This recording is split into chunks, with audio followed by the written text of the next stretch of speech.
4:15 in the morning. Mission Support Site Euphrates, a vital United States Army tactical outpost in eastern Syria. The base's primary surveillance radar, an ANTPY-2, was the first to detect the anomaly, a single white-hot thermal signature blooming on the horizon 70 kilometers to the east. This was not a slow-moving reconnaissance drone or a stray mortar round from a local skirmish. Something was screaming toward the American position at 5 times the speed of sound, and the flight profile was unmistakable.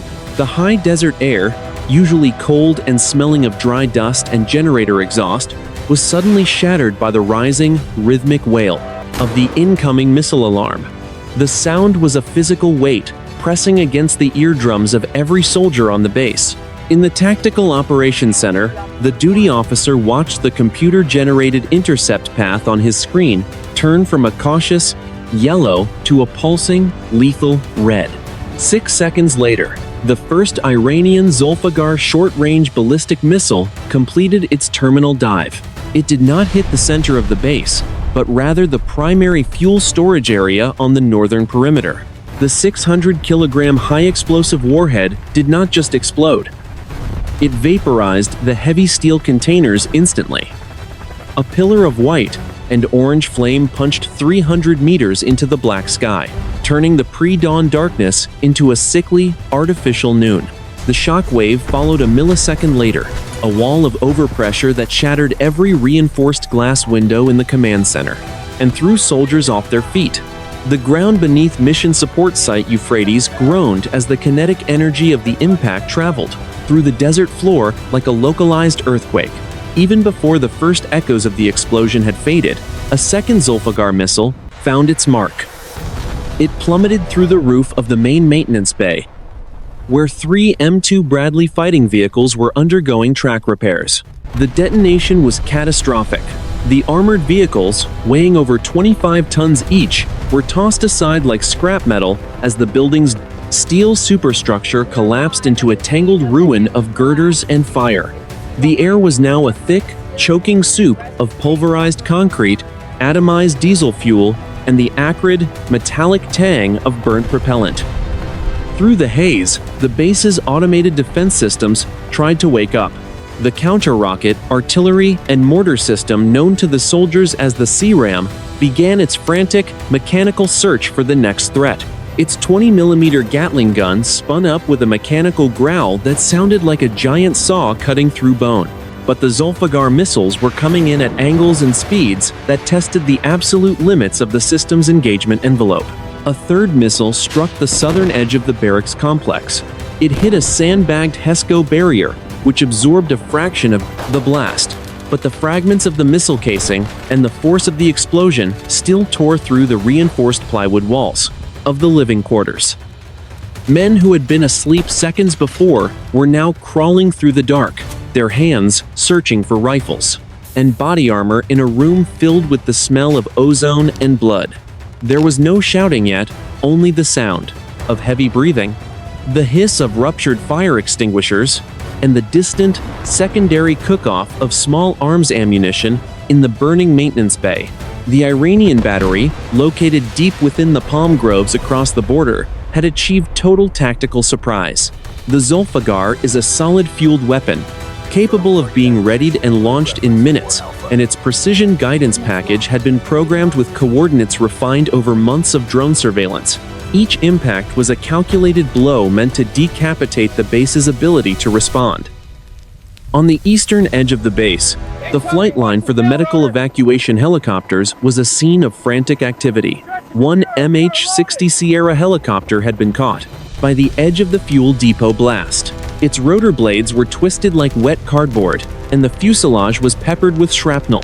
The crew chief, his face blackened by soot, was already dragging a fire hose toward the wreckage, oblivious to the fact that the sky was still full of falling debris. By 4:22 in the morning, exactly 7 minutes after the first radar contact, the bombardment stopped as suddenly as it had begun. The silence that followed was worse than the noise of the explosions. It was a heavy, suffocating stillness, broken only by the crackle of burning structures and the frantic voices beginning to rise over the tactical radio nets. Mission Support Site Euphrates was crippled, its radar silenced, its fuel gone, and its personnel reeling. But as the smoke began to drift toward the Euphrates River, the first calls for fire and the first reports of casualties were already being transmitted to the Combined Air Operations Center. The Iranian battery had struck its blow, but the American machine was already beginning the cold, systematic process of waking up to strike back. 4:30 in the morning. Mission Support Site Euphrates was a landscape of flickering orange light and drifting black soot. The immediate roar of the explosions had been replaced by the more intimate sounds of a disaster, the hiss of punctured hydraulic lines, the crackle of burning rubber, and the rhythmic, electronic chirping of abandoned radios. Colonel Sarah Miller, the base commanding officer, stepped out of the partially collapsed Tactical Operations Center, her boots crunching on a layer of pulverized glass and spent shell casings from the close-in weapon system. The air was a thick, oily fog that tasted of burnt chemicals and old dust, forcing her to pull a pneumatic scarf over her mouth and nose. The initial damage assessment was grim but precise. 12 soldiers were wounded, 2 of them critically with third-degree burns and shrapnel injuries. The fuel farm, the lifeblood of the base's generators and vehicle fleet, was a blackened crater. 2 M2 Bradley fighting vehicles were total losses, their hulls glowing cherry red in the darkness. Despite the devastation, the professional discipline of the United States Army was already asserting itself. Medics were moving in pairs, their headlamps cutting through the smoke as they stabilized the wounded in a secondary triage center established inside the gym. 1,000 miles to the southeast, inside the cavernous, windowless halls of the Combined Air Operations Center at Al Udeid Air Base in Qatar, the silence was absolute. The room was dominated by a wall-sized digital display known as the Common Tactical Picture. On this screen, the attack on Mission Support Site Euphrates had appeared as 3 distinct red diamonds that pulsed for 5 seconds before disappearing, leaving behind a jagged trail of telemetry data.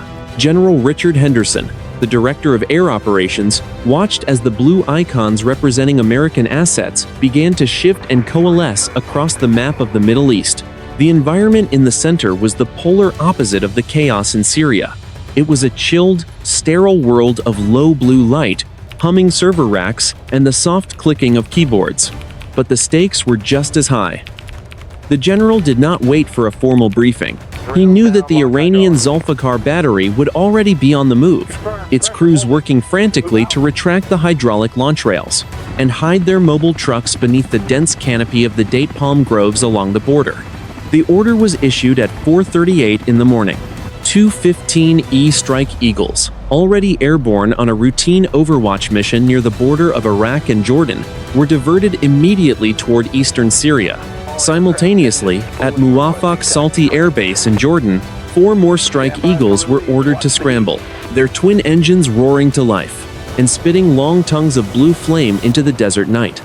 These aircraft were not carrying the standard air-to-ground loadout for counterinsurgency. They were heavy with GBU-31 Joint Direct Attack munitions, each one a 2,000-pound bomb guided by satellite coordinates. High above the burning base in Syria, an MQ-9 Reaper drone, which had been circling at 20,000 feet, banked sharply to the east. Its multi-spectral targeting system began a systematic sweep of the launch area, identified by the radar backtrace. The drone's camera, capable of spotting a man-sized target from 5 miles up, switched to infrared mode. The desert floor appeared as a mottled gray sea, but any vehicle that had recently fired a large missile would leave a massive, unmistakable thermal signature, a heat soak that would linger for nearly an hour. At 4:45 in the morning, a KC-135 Stratotanker, a flying gas station based out of Kuwait, began a high-speed transit toward the Syrian border. It would be the invisible anchor for the coming operation, providing the fuel necessary for the strike fighters to remain over the target area until the Iranian battery was found and destroyed. The coordination was seamless, a product of thousands of hours of training. Each unit, from the radar operators in Qatar to the pilots over Jordan, functioned as a single, integrated weapon system. Back at the base, Colonel Miller watched as her soldiers began clearing debris from the main helicopter pad. The first MH-60 Sierra medical evacuation helicopter was less than 10 minutes out, racing across the desert at 150 knots. The acrid smell of the fire was still dominant, but beneath it was the growing scent of ozone and the high-pitched whine of incoming jet engines. The United States military had taken the punch, and now, the professional machinery of the world's most advanced air power was beginning its cold, calculated acceleration toward the source of the strike. 5:15 in the morning, high above the Al-Bukamal border crossing between Syria and Iraq, the MQ-9 Reaper drone, tail number 402, banked silently into a wide pylon turn at 22,000 feet. From the ground, the aircraft was invisible and inaudible, a ghostly white cross against the fading stars. In the nose of the drone, the multispectral targeting system, a ball of high-definition cameras and laser designators, was locked onto a specific patch of desert floor precisely 42 kilometers east of the ruins of Mission Support Site Euphrates. Inside a climate-controlled ground control station 300 miles away, the drone's pilot and sensor operator sat in high-backed chairs, their faces illuminated by the pale blue glow of 6 separate monitors. The environment was clinical and quiet, smelling of ionized air and industrial carpet, a sharp contrast to the burning wreckage they were currently orbiting. The sensor operator adjusted a joystick with a gloved hand, switching the main feed from daytime color to a specialized mode called variable aperture infrared. The screen immediately transformed into a grainy, high-contrast map of heat.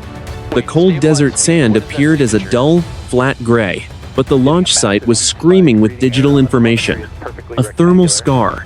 The residual heat left in the ground by the massive plume of a ballistic missile launch glowed like a white-hot sun on the operator's display. Even 15 minutes after the launch, the sand at coordinates 34 degrees 28 minutes north, 41 degrees 21 minutes east, remained at a temperature of over 400 degrees. Moving away from the center of the thermal scar were 3 distinct white-hot lines. These were the heat signatures of the Zolfaghar mobile launchers, their massive diesel engines and heavy rubber tires radiating intense infrared energy as they raced to find cover before the sun rose. The vehicles were moving at 65 kilometers per hour, kicking up plumes of dust that appeared as gray ghosts on the thermal feed. They were heading toward a dense cluster of date palm groves and irrigation ditches along the western bank of the river, a labyrinth of foliage designed to defeat visual scouting. Target acquisition confirmed, the sensor operator said, his voice flat and professional. We have 3 distinct thermal blooms, designated Track 1, Track 2, and Track 3. They are heading into the vegetation at Grid Tango Uniform 654. The pilot nodded, his eyes never leaving the flight telemetry. Copy. Maintaining high side orbit. Keep the laser designator slave to Track 1. I am passing the data packet to the Combined Air Operations Center and the inbound Strike Eagles now. The data, a stream of encrypted satellite pulses, moved at the speed of light. It bypassed the local chaos and went straight into the cockpits of the 15 E-Strike Eagles now crossing the border into Syrian airspace. For the pilots of the lead fighter, the world of the drone became their world. On their cockpit displays, a small green box appeared, snapping onto the lead Iranian launcher. The drone was the unblinking eye, and the fighters were the clenched fist. The air at 20,000 feet was a bitter 40 degrees below zero, and the wind was screaming past the drone's composite fuselage at 120 knots. Below, the Iranian crews were frantically camouflaging their vehicles with thermal netting, unaware that the Reaper had already mapped the exact metallic signature of their engines.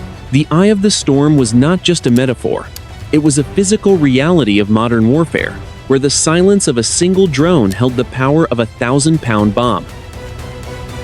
The sensor operator zoomed in the camera, the image stabilizing until he could see the individual silhouettes of the Iranian soldiers running beside the lead launcher. He could see the heat rising from their bodies, small yellow flickers against the cool morning air. They were moving quickly, disciplined and well-trained, but they were fighting an enemy that could see through the dark, through the smoke, and through the very heat of their own movement. The Reaper continued its slow, mechanical circle, It was the bridge between the surprise of the attack and the precision of the response. As the first hint of orange light began to touch the eastern horizon, the drone's laser designator hummed to life, projecting an invisible beam of coated light onto the roof of the lead launcher. The target was painted. The trap was set. The Iranian battery had 5 minutes of life remaining. 5:45 in the morning, high over the border of Jordan and Iraq. The 415E Strike Eagles of the 335th Fighter Squadron were screaming through the thin, freezing air at 26,000 feet. The aircraft were flying in a loose finger four formation, their dark gray titanium skins nearly invisible against the fading indigo of the pre-dawn sky. Inside the lead cockpit, the pilot's world was a cramped, high-tech cocoon of green phosphor displays and the steady, rhythmic hiss of pure oxygen through his mask. The air inside the jet smelled of ozone, Nomex flight suits, and the faint, chemical scent of the life support system.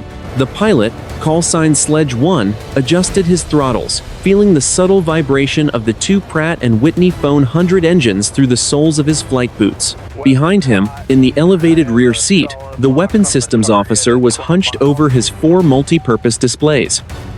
He was not looking at the sky, but at a digital map of eastern Syria.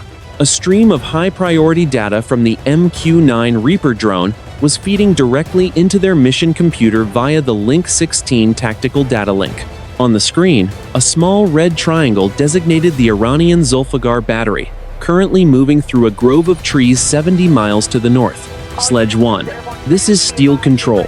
The voice of the airborne controller crackled in their headsets, clear and cold. You are cleared into the Syrian engagement zone. Your primary targets are 3 mobile launchers at Grid Tango Uniform 654. You have a KC-135 Stratotanker waiting at the initial point for fuel top-off before the push. Copy, Steel Control, Sledge 1 replied. Sledge flight is visual on the tanker. Moving to the contact position. 2 miles ahead, the massive silhouette of the KC-135 Stratotanker appeared, its navigation lights blinking rhythmically against the brightening horizon. The tanker was the invisible backbone of the mission, a flying reservoir of 90,000 pounds of jet fuel that would allow the fighters to loiter over the target for hours if necessary. The refueling process was a delicate, high-speed ballet of physics and steel, performed at 480 knots. Sledge 1 maneuvered his 40-ton fighter directly behind the tanker, sliding into the turbulent wash created by the larger aircraft's wings.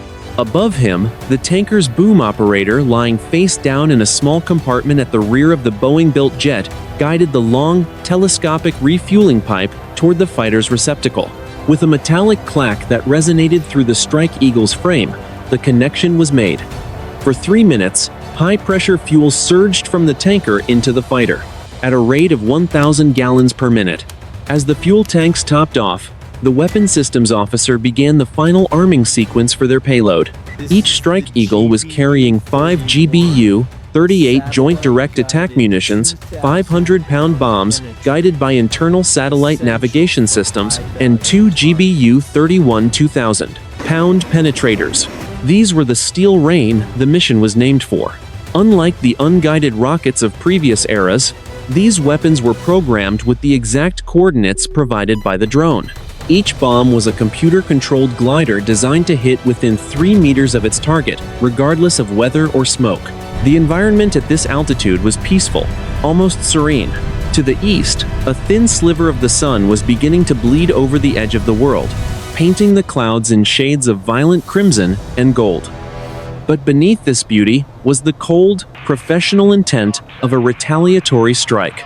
The pilots were not thinking of revenge. They were focused on the technical parameters of their release, airspeed, altitude, and the precise moment the digital release cue would march down their heads-up displays. Fuel is complete, the boom operator's voice said. Disconnecting now. Good hunting, Sledge. The refueling boom retracted with a puff of white vapor. Sledge 1 banked his fighter hard to the left, the G-force pushing him deep into his seat as he turned toward the Syrian border. Behind him, the 3 other Strike Eagles completed their refueling and fell back into formation. They were now heavy, their wings laden with nearly 10 tons of high explosives. Sledge flight. "Push to the target," the lead pilot commanded. "Master arm is hot. Check your fences." The 4 fighters accelerated, their engines leaving long, white contrails that caught the first rays of the sun.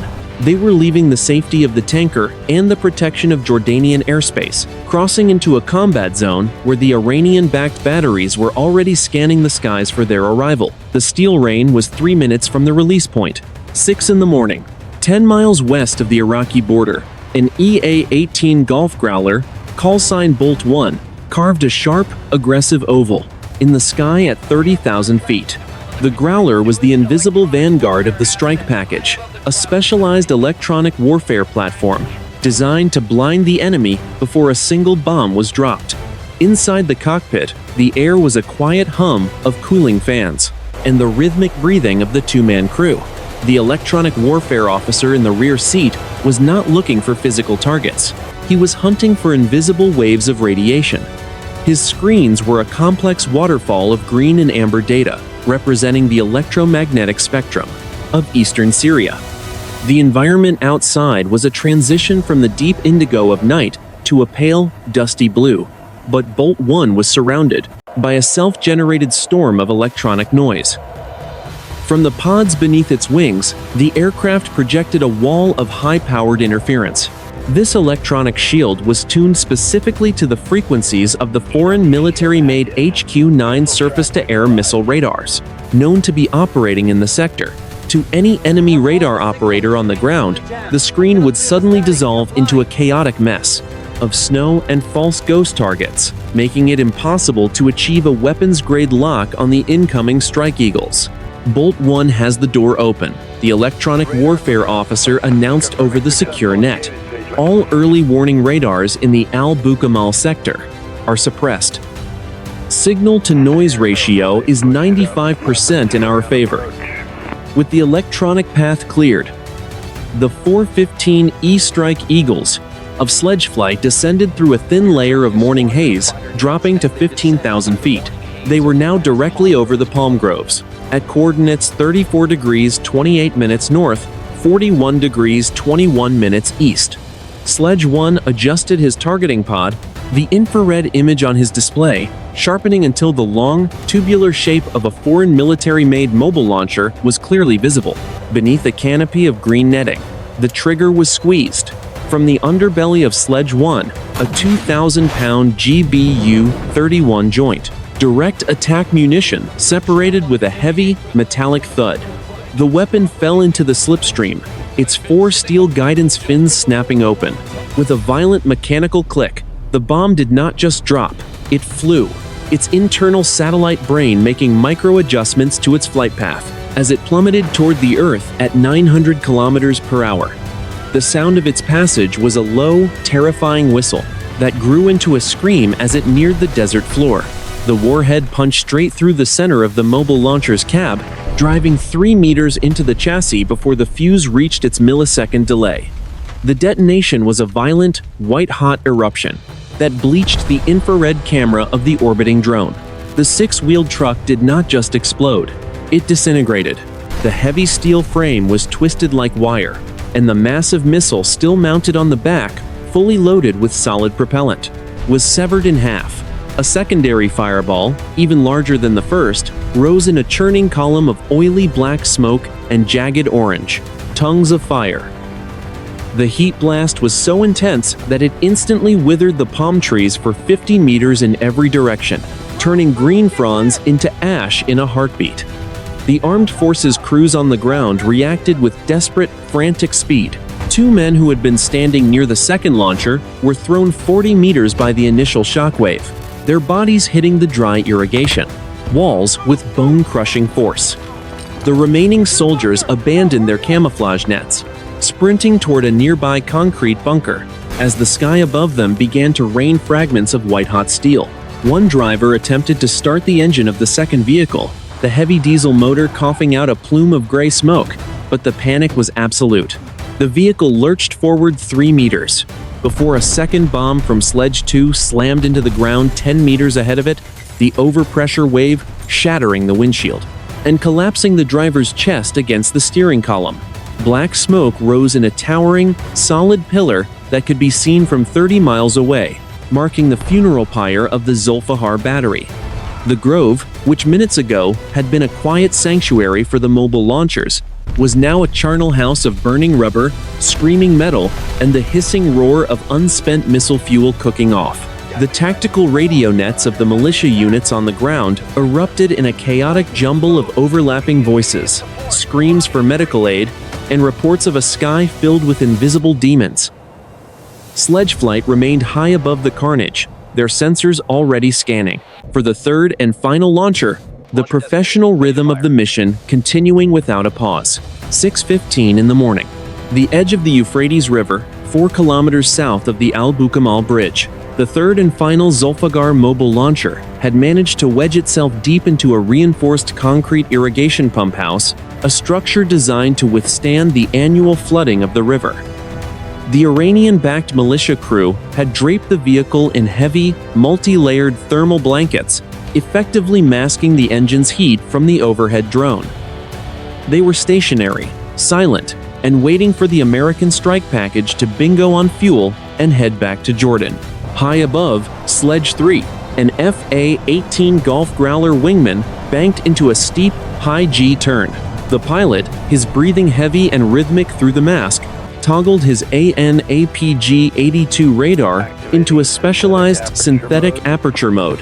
This allowed the aircraft to see through the dense foliage and even the thin concrete walls of the pump house by bouncing microwave pulses off the metallic density of the missile's airframe. Sledge 3 has a solid track on the third hide site. The pilot's voice was a low, focused growl. Grid Tango Uniform 658.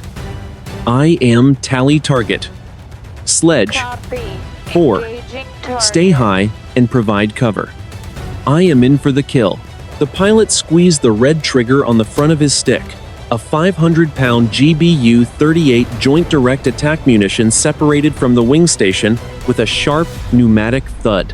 The weapon tumbled for a fraction of a second before its GPS-guided fins bit into the thin morning air, steering the bomb into a vertical terminal plunge. The sound of the bomb's descent was a high-pitched, metallic shriek that tore through the quiet of the riverbank, a sound the militia crew heard only for the final 2 seconds of their lives. The warhead slammed through the roof of the concrete pump house, the hardened steel nose cone liquefying 2 feet of reinforced masonry before the delay fuse triggered. The resulting detonation was a contained, volcanic eruption of white-hot gas and jagged concrete fragments. Because the explosion occurred inside a confined space, the overpressure was multiplied fourfold. The Zolfaghar launcher was not just destroyed, it was pulverized. The massive steel chassis was flattened against the floor, and the unspent solid rocket fuel in the missile's first stage ignited instantly, creating a secondary blowtorch of white flame that melted the heavy engine block into a pool of glowing slag. The surviving militia members, a team of 6 men stationed in a nearby trench, reacted with blind, instinctive terror. One insurgent, his hearing gone from the blast, scrambled to his feet and shouldered a shoulder-fired surface-to-air missile, his hands shaking so violently he could barely find the aircraft in his optical sight. He never got the chance to pull the trigger. The shockwave from the main explosion reached the trench a second later, a wall of compressed air that shattered the wooden supports and buried 3 of the men under a ton of collapsing desert soil. The man with the missile launcher was thrown backward into the irrigation canal, his weapons spinning into the deep, muddy water of the Euphrates. The immediate aftermath was a scene of absolute, blackened ruin. Where the pump house had stood, there was now only a jagged, smoking crater filled with the twisted remains of irrigation pipes and the unrecognizable scraps of the Iranian launcher. A thick, greasy cloud of black smoke, smelling of burnt rubber and high explosives, drifted slowly across the water toward the Iraqi border. The intense heat had turned the surrounding sand into dark, jagged glass. For 300 meters in every direction, the morning birdsong had been replaced by the roar of the fire and the distant, fading whine of the American jet engines as they climbed back toward the safety of the upper atmosphere. Sledge 3 leveled his wings at 25,000 feet, his eyes scanning the targeting pod display. Target 3 is confirmed neutralized. Total of 3 launchers destroyed. No active signatures remaining in the sector.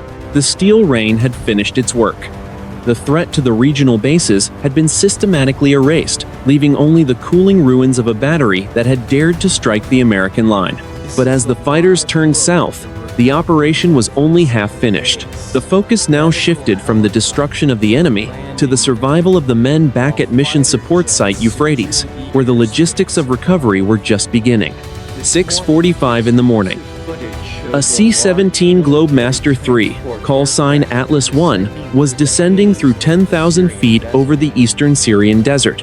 The massive 4-engine transport aircraft, weighing nearly 290,000 kilograms, was a flying warehouse of emergency supplies.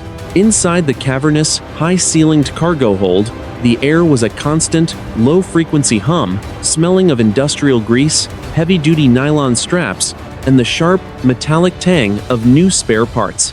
The environment was dimly lit by red tactical floor lights, casting long, shifting shadows across the pallets of equipment that occupied every square inch of the aluminum deck. The mission was designated the Iron Lifeline. While the strike fighters were still neutralizing the foreign battery, the logistics core of the Armed Forces Air Mobility Command was already moving to restore the operational capacity of Mission Support Site Euphrates.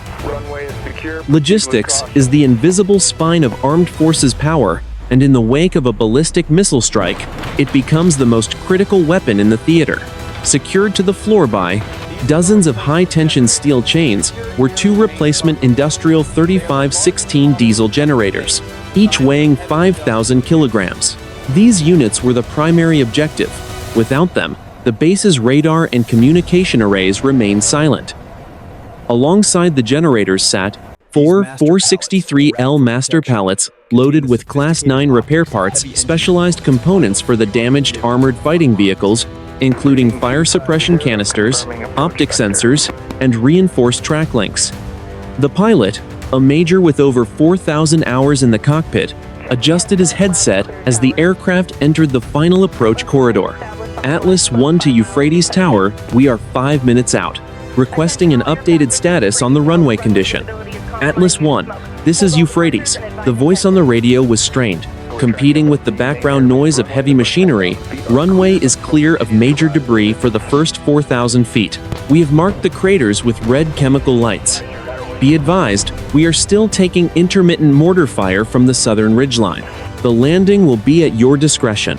The major did not hesitate. Copy, Euphrates. We are coming in. Prepare for a combat offload. The landing was a max-effort assault maneuver, a violent and precise application of physics. The pilot brought the massive aircraft down. At a steep angle, the landing gear cycling down with a heavy, mechanical thump that vibrated through the entire airframe. The military transport aircraft hit the runway at 130 knots. The 22 massive tires kicking up a mountain of desert dust and pulverized asphalt. The pilot immediately engaged the thrust reversers and slammed on the brakes, the 4 engines screaming as they redirected their massive power forward. The 40-ton monster groaned under the strain, coming to a complete halt in just under 3,000 feet, less than 50 meters from a smoking missile crater. As Atlas 1 taxied toward the designated offload point, the rear cargo ramp began to lower even before the aircraft had stopped moving. The morning sun, now higher in the sky, revealed the true extent of the devastation on the base. To the left of the runway, the fuel farm was a blackened, twisted skeleton of steel. But to the right, a team of 20 armed forces logistics specialists was already in motion. They moved with a frantic, professional precision, their forklifts idling and their eyes fixed on the descending ramp. The combat offload began instantly. The military transport aircraft did not shut down its engines. The 4 turbines continued to roar, keeping the aircraft ready for an immediate departure if the mortar fire intensified. The loadmasters inside the cargo hold worked with practiced speed, releasing the floor locks and allowing the heavy pallets to slide out the back of the aircraft onto the waiting K-loaders. In less than 9 minutes, the 10 tons of critical supplies were on the ground. The first industrial generator was already being towed toward the radar site by a heavy-duty military vehicle before the transport aircraft's ramp had even finished closing. This was the reality of the armed forces' response. For every missile fired by the enemy, there was a logistical machine capable of replacing the damage in a matter of hours. "Offload complete," the loadmaster shouted over the intercom. "Ramp is up and locked." The pilot pushed the throttles forward, and Atlas I began its takeoff roll, lifting off into the dusty Syrian sky only 12 minutes after it had touched down. As the transport aircraft climbed away, the soldiers on the ground were already cracking open the supply crates. The acrid smell of the missile strike was being replaced by the smell of fresh diesel and the sound of pneumatic wrenches. The iron lifeline had delivered, and the process of rebuilding the base's shield was now officially underway. 7:15 in the morning. The dust kicked up by the departing C-17 Globemaster was still a hanging, golden curtain over the runway, when a new sound began to vibrate through the desert floor. It was the rhythmic, low-frequency thump-thump of twin-engine rotor blades cutting through the heavy morning air. Two MH-60 Sierra helicopters, flying under the call sign Dust-Off, appeared as dark, aggressive silhouettes against the rising sun. They were flying low, less than 15 meters above the sand, following the contours of the dry wadis to mask their approach from any remaining insurgent observers on the surrounding ridges. The environment inside the lead helicopter was a cramped, vibrating laboratory of emergency medicine. The cabin was a chaotic but organized space of specialized equipment, smelling strongly of isopropyl alcohol, sterile gauze, and the metallic, copper-like scent of fresh blood. The vibration of the two General Electric T700 engines was a constant, bone-shaking force that made every piece of medical gear rattle against its mounting bracket. Specialist Marcus Reed, a flight medic with the 101st Combat Aviation Brigade, checked the tension on the straps of his medical rucksack. His flight suit was already soaked with sweat beneath his body armor, and his hands, encased in blue nitrile gloves, were steady as he prepared a dose of fentanyl for the incoming casualties. Beside him, the crew chief sat at the open side door, his hand gripped tight on the spade grips of a M240 Bravo machine gun, his eyes scanning the ridgelines for the flash of a mortar launch. 2 minutes out, the pilot's voice crackled. Over the internal communication system, landing zone Alpha is marked with green smoke. Be advised, tower reports a fresh mortar bracket 500 meters to the south. We are going in fast. The lead helicopter flared aggressively over the triage site, its rotor wash sending a hurricane of grit and debris flying in every direction. The landing gear touched the sand with a heavy jolt, and the side door was thrown open before the wheels had even settled. The heat of the Syrian morning, already climbing toward 38 degrees, rushed into the cabin, carrying the acrid smell of the still smoldering fuel farm. 4 soldiers from the base's quick reaction force sprinted toward the helicopter, carrying a collapsible litter. On it lay a 22-year-old sergeant from the fuel depot, his face and arms covered in the white, waxy sheen of severe chemical burns. Behind them, another team carried a corporal with a jagged piece of Zolfaghar missile casing embedded in his upper thigh. As the medics began the frantic process of loading the wounded, the beat 3 of the engagement began. An 82mm mortar round, fired from a hidden position 2 kilometers away, slammed into the ground exactly 200 meters from the helicopter's nose. The detonation was a sharp, ear-cracking crack that sent a fountain of dark earth and jagged steel fragments screaming through the air. The shockwave slammed into the side of the MH-60 Sierra, the fuselage ringing like a giant bell. The pilot didn't flinch, but his voice was urgent over the net. "Taking fire! Load them now! We are not sitting here for a second round!" Specialist Reed and the ground medics heaved the first litter into the cabin, the metal frame sliding onto the floor tracks with a heavy clack. Reed immediately dropped to his knees, his hands moving with practiced, mechanical speed to check the sergeant's airway. The second casualty was shoved in behind the first, the cabin now so crowded that the medics had to straddle the patients to work. "Clear! Clear! Clear!" the crew chief screamed into his microphone. The pilot pulled pitch, the engines screaming as they labored to lift the heavily laden aircraft out of the sand. The helicopter tilted its nose down and surged forward, gaining airspeed as a second mortar round detonated in the exact spot they had occupied 5 seconds earlier. The blast threw a cloud of black smoke and hot gravel against the underside of the tail boom, but the aircraft continued its climb, banking hard to the west. Inside the cabin, the mission had shifted from extraction to survival. Reed was focused entirely on the burn victim. The air was a roar of wind and engine noise, making verbal communication impossible. He communicated with his partner through hand signals and eye contact, their movements a synchronized dance of life-saving measures. He applied specialized cooling dressings to the sergeant's face, the chemical scent of the medicine briefly overpowering the smell of the desert.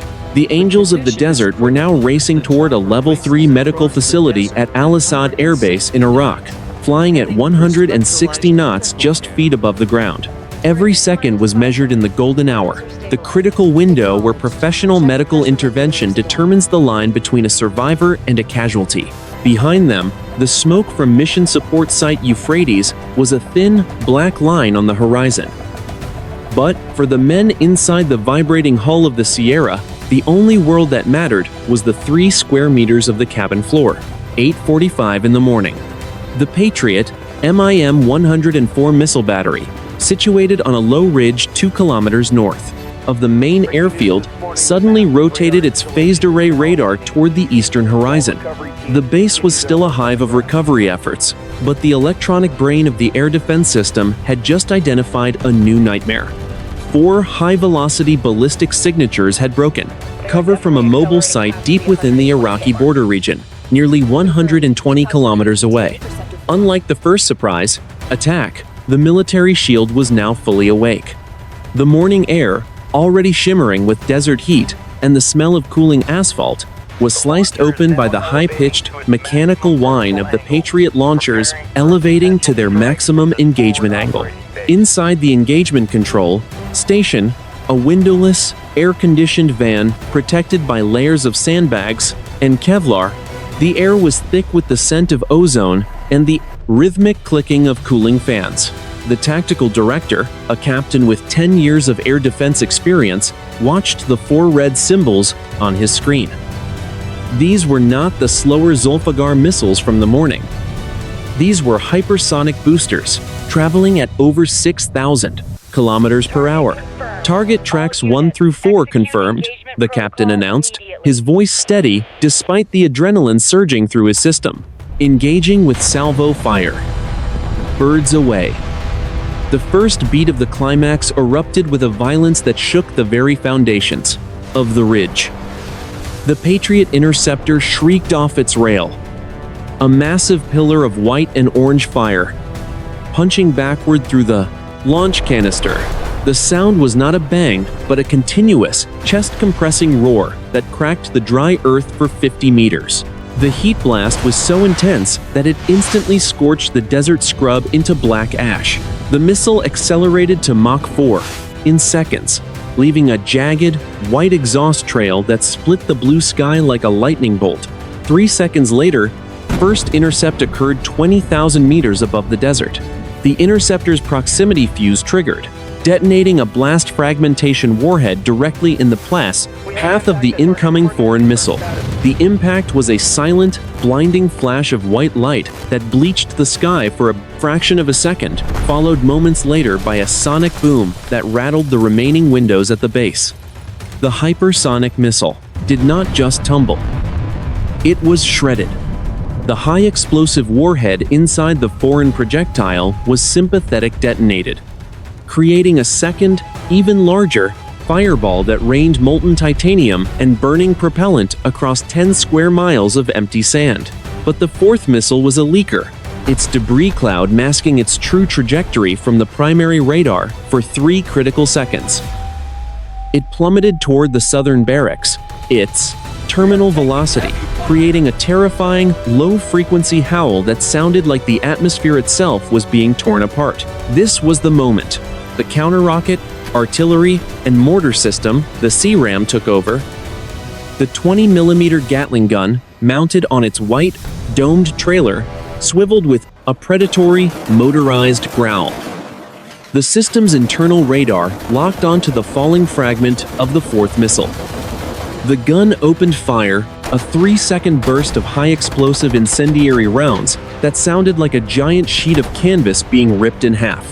A stream of glowing red tracers reached up into the sky, a solid line of light that met the falling debris 500 meters above the ground. The impact was a chaotic erupting of sparks and fire. The C-RAM rounds punched into the falling casing, detonating the remaining fuel and knocking the debris off its terminal path. The largest piece of the missile, a jagged 300-kilogram section of the engine block, slammed into an empty parking lot 300 meters from the nearest building. The impact sent a geyser of asphalt and dust 50 meters into the air. The shockwave knocking several soldiers to their knees. The missile had been neutralized. The immediate aftermath was a sky filled with 4 distinct, drifting plumes of white smoke, marking the spots where the military shield had held the line. The heavy, metallic smell of spent gunpowder and burnt electronics drifted over the ridge, mingling with the heat of the rising sun. In the engagement control station, the captain let out a slow, controlled breath, his hands finally relaxing their grip on the control stick. "All targets neutralized," he reported. 4 for 4, resetting for the next track. The second wave had failed. The foreign battery had attempted to overwhelm the base while it was vulnerable, but they had underestimated the speed with which the military professional machine could reset its defenses. The base was still scarred, and the fires in the fuel farm were still being fought, but the sky above the military facility belonged to the defense forces. 9:30 in the morning. The jagged, sun-bleached wadis 10 kilometers south of the Al-Bukamal border crossing. The heat was now a physical weight, rising in shimmering waves off the flint-colored rocks and the pale, powdery sand. The air smelled of dry sage, baked earth, and the faint, lingering trail of burnt JP-8 fuel from the overhead drones. In this environment, anything that moved created a plume of dust that could be seen for miles. But the men of the Special Operations Task Force were not moving like conventional soldiers. They were ghosts in the machine of the desert.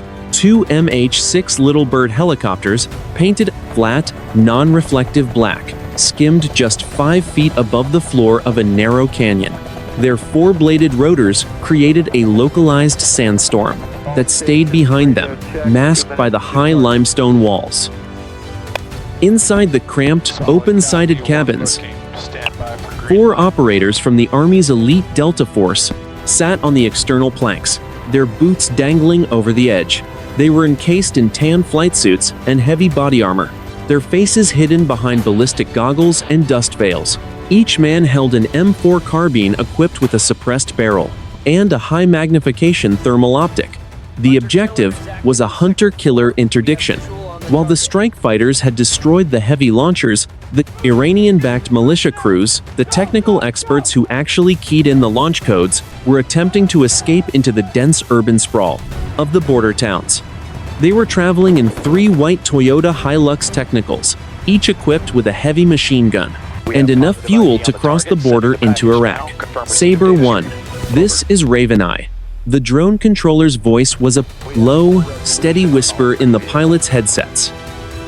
Target vehicles are 3 minutes from the canyon exit. They are moving at 70 kilometers per hour. You are cleared for kinetic intercept. The little birds accelerated, their engines whining as they banked hard around a sharp bend in the wadi. The lead pilot pulled the nose up, clearing a 10-meter ridge in a single, fluid motion. Below them, the 3 white trucks were racing across the open desert, their tires throwing up massive rooster tails of dust. Beat 1 weapons free. The lead little bird pilot stabilized the aircraft and squeezed the trigger on the cyclic. The GAU 1912.7mm Gatling gun mounted on the side of the helicopter roared to life. The sound was a deep, mechanical growl that vibrated through the entire airframe. A stream of heavy tracer rounds, appearing as a solid line of white light in the morning sun, reached out and touched the lead truck. The smell of spent brass and hot gun oil instantly filled the open cabin.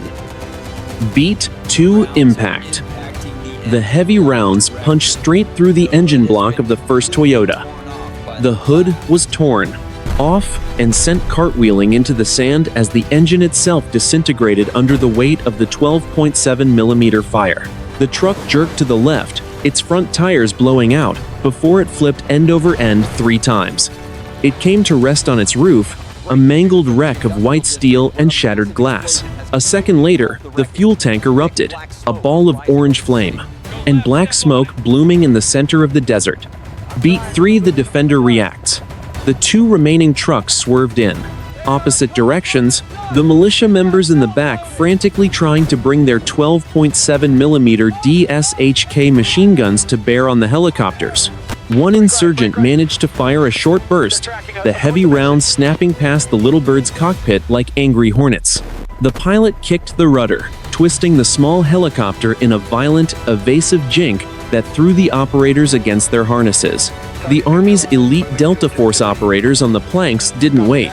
They leaned out and began firing controlled 3-round bursts from their suppressed carbines, the subsonic rounds thudding into the doors and tires of the fleeing vehicles. Beat 4. Immediate aftermath. The second truck lost a rear tire and spun into a deep sand drift, coming to a dead halt. The third vehicle, seeing the destruction, simply stopped.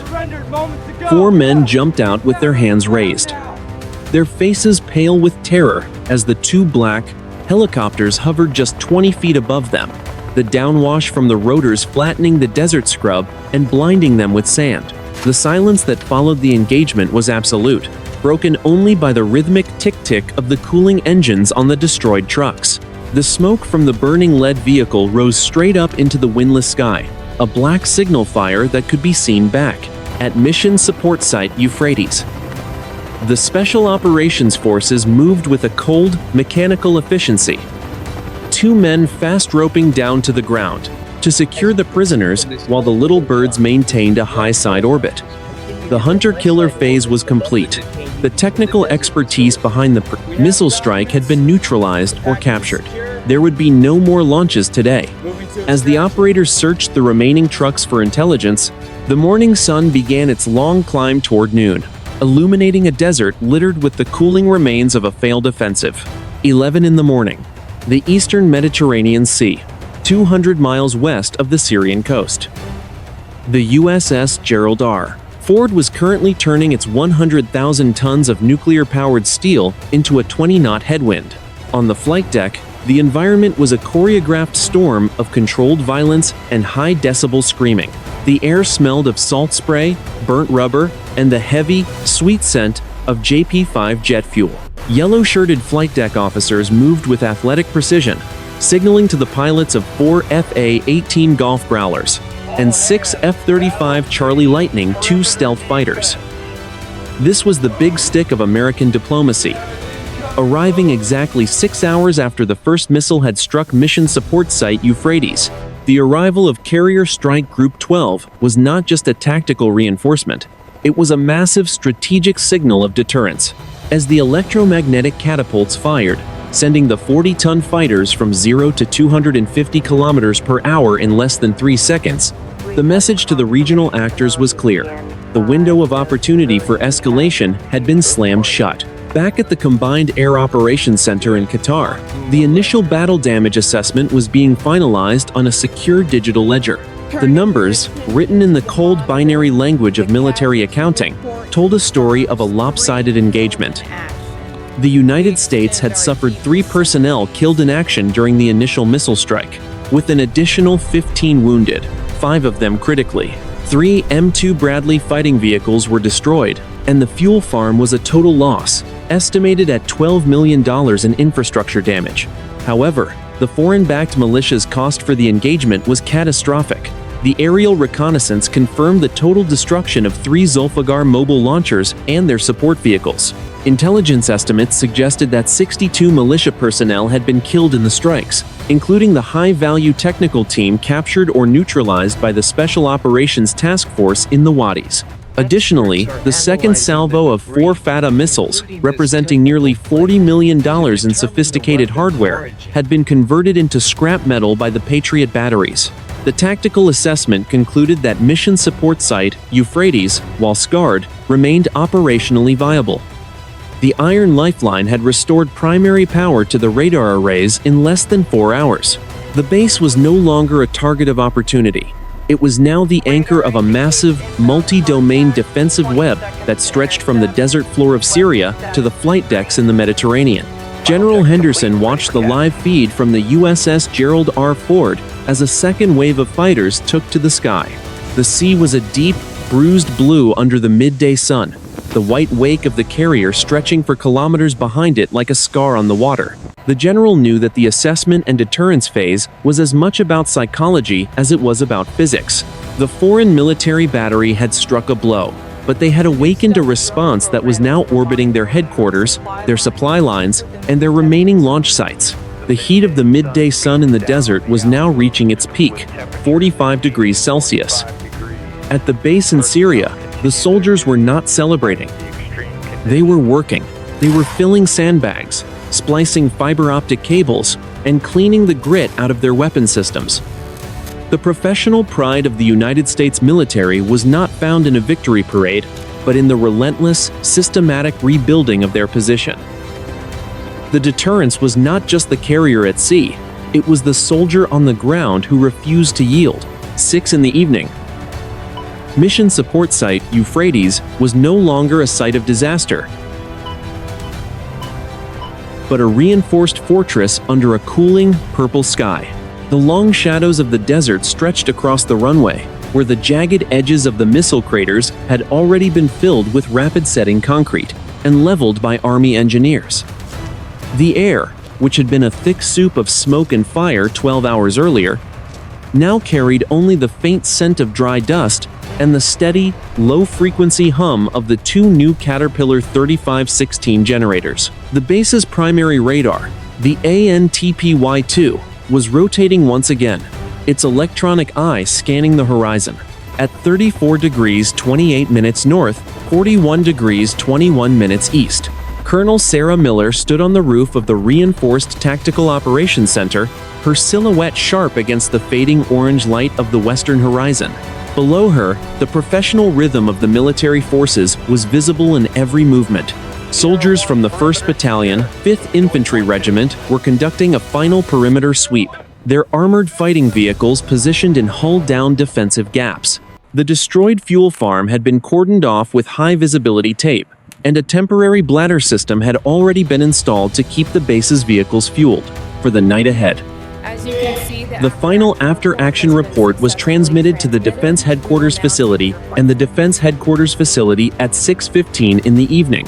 The document was a clinical summary of a high-intensity engagement that had tested the limits of regional stability. The human cost for the military forces was listed in somber, written words. 3 personnel killed in action during the initial strike and 17 wounded in action, all of whom had been successfully evacuated to higher-level care in foreign territories. The equipment losses included 2 armored fighting vehicles and 1 medical helicopter damaged beyond repair. In contrast, the foreign military's offensive capability in the sector had been effectively dismantled.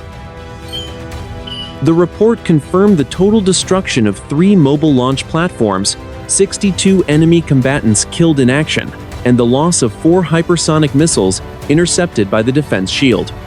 The specialized hunter-killer mission had also resulted in the capture of 6 high-value targets, including the primary fire direction officers responsible for the morning's bombardment. These individuals were now being transported to a secure location for intelligence exploitation. High above the desert, the sound of American air power remained a constant, reassuring presence. A flight of 2 jet fighter aircraft from the aircraft carrier cruised at 25,000 feet, their internal sensors mapped to every thermal signature within 100 miles. They were not alone. An airborne warning and control system, aircraft circled to the west, providing a 360-degree view of the battle space. The electronic shield was now permanent, a digital wall that the enemy could no longer hope to penetrate with surprise. The strategic objective of the operation to defend personnel and project overwhelming retaliatory force had been achieved with systematic precision.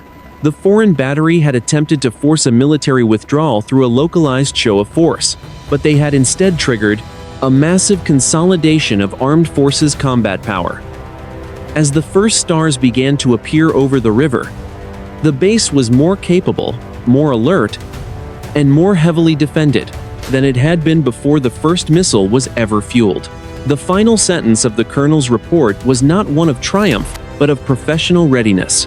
It stated simply that Mission Support Site Euphrates had returned to full operational status and was prepared for follow-on missions as directed by the theater commander.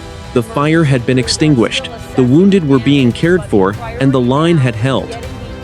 The silence of the desert was no longer the silence of the aftermath, but the watchful stillness of a force that had taken the blow and emerged stronger. In the Mediterranean, the aircraft carrier began a slow turn back toward the wind, its deck lights illuminating the path for the next recovery cycle. The crisis had been contained, the battery was gone, and the professional machinery of the military forces continued its ceaseless global watch. The report was closed. The mission was complete.